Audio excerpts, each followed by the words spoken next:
Margaret, the 23-year-old, offered an apology to Eve Carson's parents, who were in the front row in the courtroom today. But DeMario Atwater will spend life in prison, in federal prison, I should say. This is still an active and ongoing investigation. We did speak with Atwater today, but I'm not at liberty to disclose the results of the interview. She was a brilliant student with a future full of promise. Until one night, she vanished from her own home. What police uncovered next would shock an entire nation.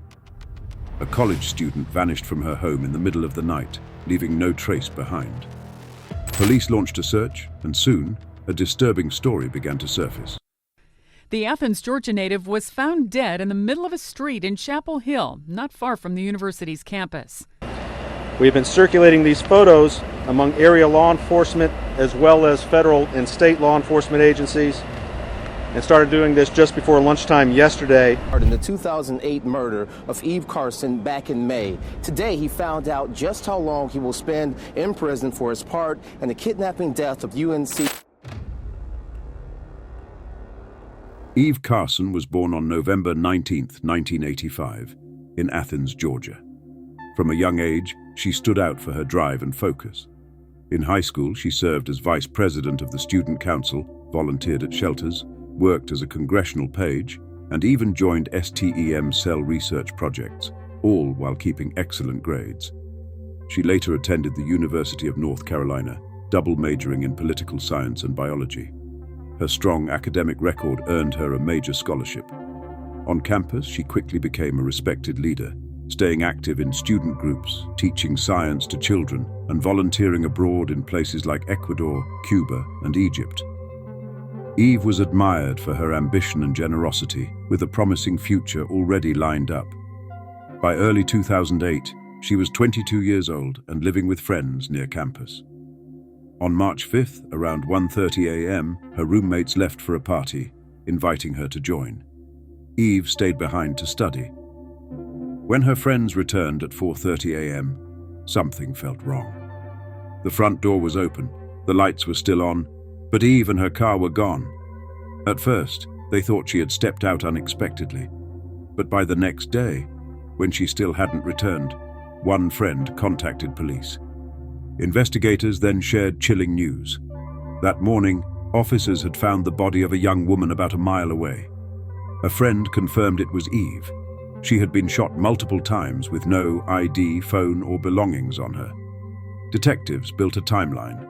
Eve was last seen studying at 1:30 a.m., and by 5 a.m., she was dead. Her wallet and credit cards were missing, pointing to a robbery. Phone records showed her device had pinged near a highway before it disappeared. Forensics also revealed her laptop was in use until about 3:30 a.m., meaning she was alive for at least 2 hours after her friends left. Soon, her abandoned car was found a few miles away. At the same time, police checked her bank activity and made a critical discovery. Just after 3:30 a.m., 2 ATM withdrawals totaling $700 were made using her card. Security footage confirmed it. Eve's car appeared on camera, with a man at the machine and another figure in the back seat. Investigators suspected it might have been Eve herself, though the footage was too blurry to be certain. News of Eve's murder spread fast, leaving her university and the city in shock. Fear gripped the community as pressure mounted on investigators to find answers. Forensic teams tried to sharpen the ATM video, but the quality was too poor. Meanwhile, detectives learned the suspect had tried to use Eve's card at several other ATMs, though most lacked cameras. The trail continued until March 7th. Just after midnight, another withdrawal attempt was made, this time at a convenience store in a nearby town. The transaction was declined, but the store's cameras captured the suspect in action. What detectives saw was unexpected.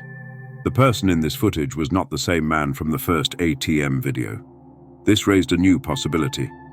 Eve's murder might have involved more than one person, or the killer had passed her card to an accomplice. Unfortunately, the images were still too grainy to confirm an identity. With few options left, investigators released both sets of surveillance photos to the public, hoping someone would recognize the suspects. Tips poured in, but none produced a breakthrough, until March 12th. That day, an anonymous caller phoned the police with a crucial lead. The caller claimed to know the man in the second video, his name, Diario Atwater. Detectives quickly dug into Atwater's background. At just 21 years old, he already had a long record: robbery, assault, drug charges, and more. He had served time, but was repeatedly released early. Adding to their concerns, investigators learned he was due in court only 2 days after Eve's murder for carrying a handgun while on probation. When investigators compared Diario Atwater's mugshot with the convenience store footage, the match was undeniable. Detectives were confident they had identified one of the men behind Eve's murder. They also noted that Atwater lived near the store, which gave them more reason to act quickly. Police went straight to his residence. During questioning, Diario denied having any connection to the crime, but the surveillance evidence was strong enough to take him into custody. As the investigation deepened, detectives uncovered frequent communication between Diario and a 17-year-old named Lawrence Levette, a teenager with his own criminal history. Reviewing his mugshot, investigators immediately recognized Lawrence as the man driving Eve's car in the earlier ATM footage. When officers attempted to arrest him, Lawrence refused to surrender. He barricaded himself inside his home, forcing SWAT to intervene. After a tense standoff, he was finally taken into custody.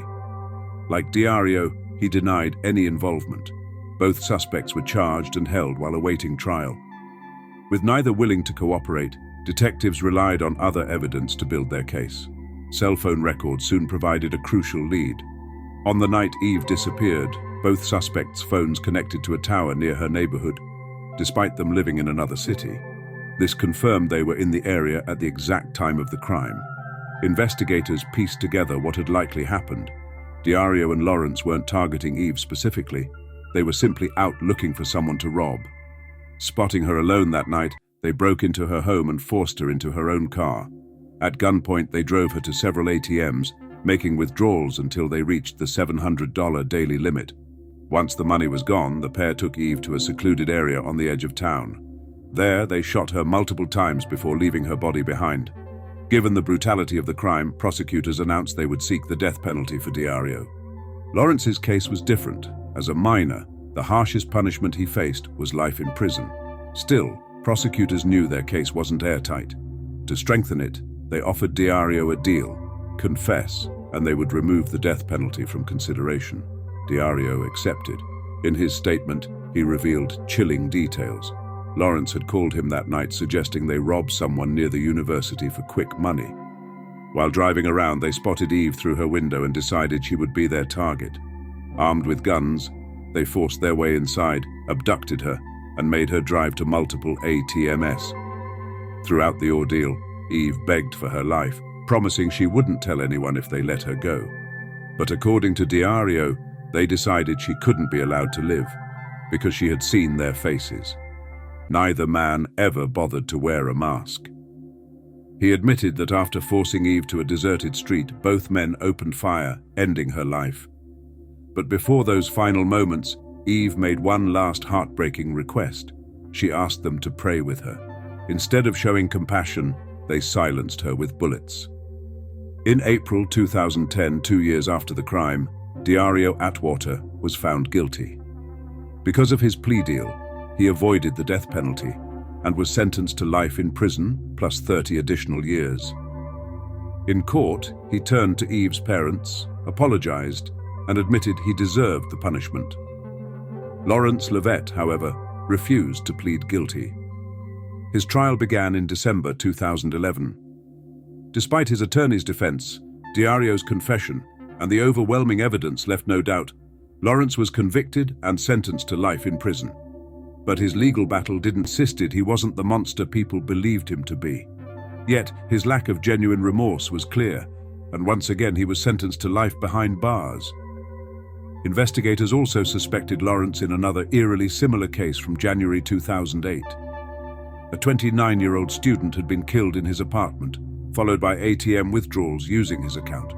However, due to insufficient evidence, charges were dropped. Eve's case didn't just capture national attention, it led to real change. In February, North Carolina lawmakers passed a new bill imposing tougher penalties and stricter procedures for gang-related crimes. The legislation, inspired directly by Eve's murder, took effect that December. At the University of North Carolina, her memory was honored through a scholarship in her name and a memorial garden on campus. In 2009, one of Eve's close friends became a finalist on American Idol.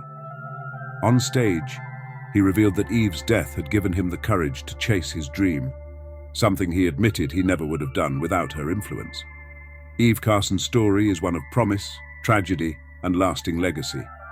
If you found this case powerful, don't forget to like the video and subscribe for more true crime stories. Until next time, stay sharp and stay vigilant.